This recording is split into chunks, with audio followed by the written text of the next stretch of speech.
What about just the moral side of it? There's another line from St. Gregory the Great, and I'll end with this. When Paul talks about the virtues that Christians are called to, of kindness and gentleness and forgiveness toward one another, St. Gregory the Great gives some really great practical advice about how to live that out, right? So you might think, well, Dr. Pitre, it's nice for Paul to say I need to be kind and tender, but I'm German. I got a German temperament. I got a short fuse. What do I do? What are some practical ways to strive to grow in the virtue of patience or tenderness, kindness toward others? Well, Gregory the Great wrote a little book called Morals in Job. This is not all of it. This is just the only volumes I have. There are a couple more. No, it's actually a massive commentary on Job. It's one of the first great works of moral theology in the history of the church.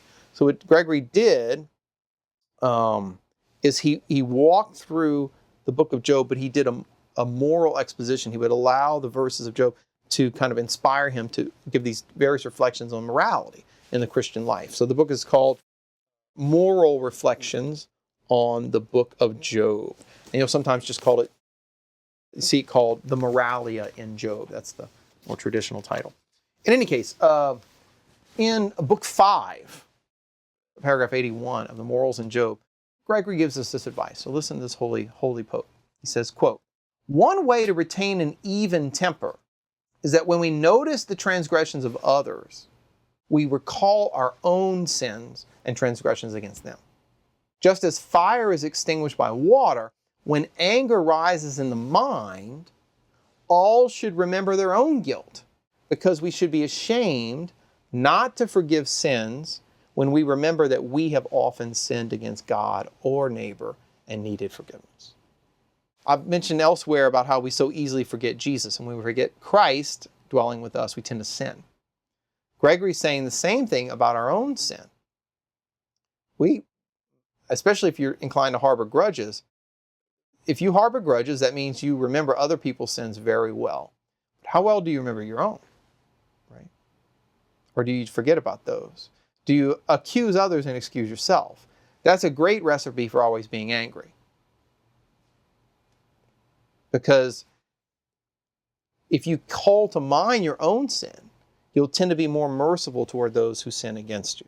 And so what Gregory is saying here is, when someone sins against you, when someone makes you angry, try to take a pause and remember the times you have sinned against that person. And when that does, like water can extinguish a fire, so too the memory of your own sin can extinguish the fire of anger that's starting to get kindled in the heart. Right? St. Francis de Sales says this. Don't even let the fire, don't let it get started. Put it out immediately. Because it like gasoline, the flame of anger grows fast and it spreads quick. And once it's raging, it's much harder to get it under control than when it's just getting started. Which, if you've ever played with fire or built a fire, you know what I'm talking about. Anger's that way. So the way to douse it at the beginning is when someone sins against you. As soon as they sin against you, call to mind something that you've done against them in the past.